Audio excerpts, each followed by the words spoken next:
Bonjour bien-aimés frères et sœurs, bienvenue dans notre partage de ce matin. Nous allons parler de la mise en évidence de notre foi. Bonne journée sous la divine et merveilleuse présence de Dieu.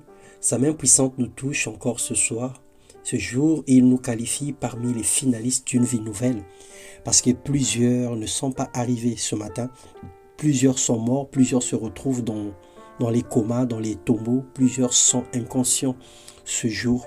Mais par la grâce du Seigneur, toi et moi, nous pouvons entendre, nous pouvons parler, nous pouvons manger, nous pouvons nous déplacer. Quand même nous avons des maladies, nous avons des infirmités, mais la grâce de Dieu est sur nous.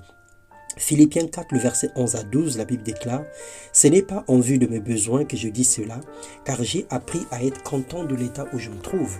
Je sais vivre dans l'humiliation et je sais vivre dans l'abondance.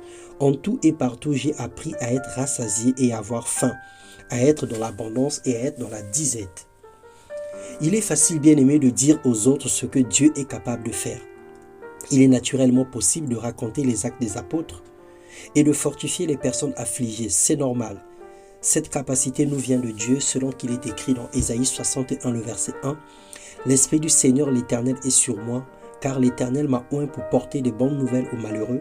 Il m'a envoyé pour guérir ceux qui ont le cœur brisé, pour proclamer aux captifs la liberté et aux prisonniers la délivrance. » En effet, la vie chrétienne a un sens lorsque nous sommes capables, pas seulement d'être les phares devant les gens, mais d'être surtout, avant tout, des lampes dans nos propres vies. Lorsque nous sommes capables de scintiller, de briller, d'illuminer ou d'apporter la petite lumière dans notre esprit. Notre foi est mise en évidence lorsque nous avons la maîtrise sur diverses épreuves qui surviennent dans notre vie, en démontrant notre capacité à faire confiance en Dieu sans être agité ni apeureux devant n'importe quelle situation. Elle est éprouvée lorsque nous savons rendre grâce à Dieu même dans les situations les plus difficiles. Parce que Romains 8, 28 nous dit « Nous savons du reste que toute chose concourt au bien de ceux qui aiment Dieu et de ceux qui sont appelés selon son dessein. » Alors bien-aimé dans le Seigneur, accepte de porter ta croix. Bénis Dieu en toutes choses, marche en vainqueur et respire la puissance.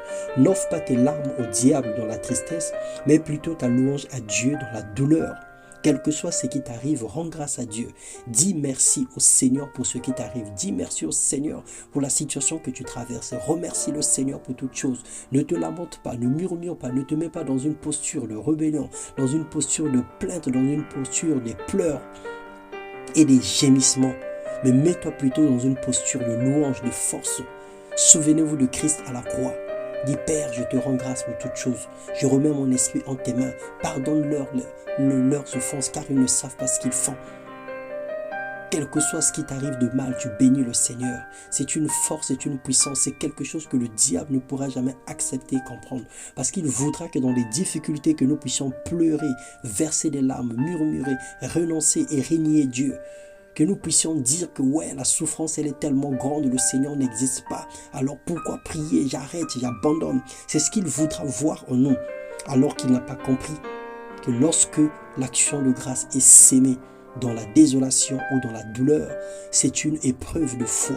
C'est une façon de démontrer notre capacité que nous faisons totalement confiance à Dieu. C'est une façon de dire à Dieu que Seigneur, prends tout parce que je compte sur toi et je ne crois que en toi.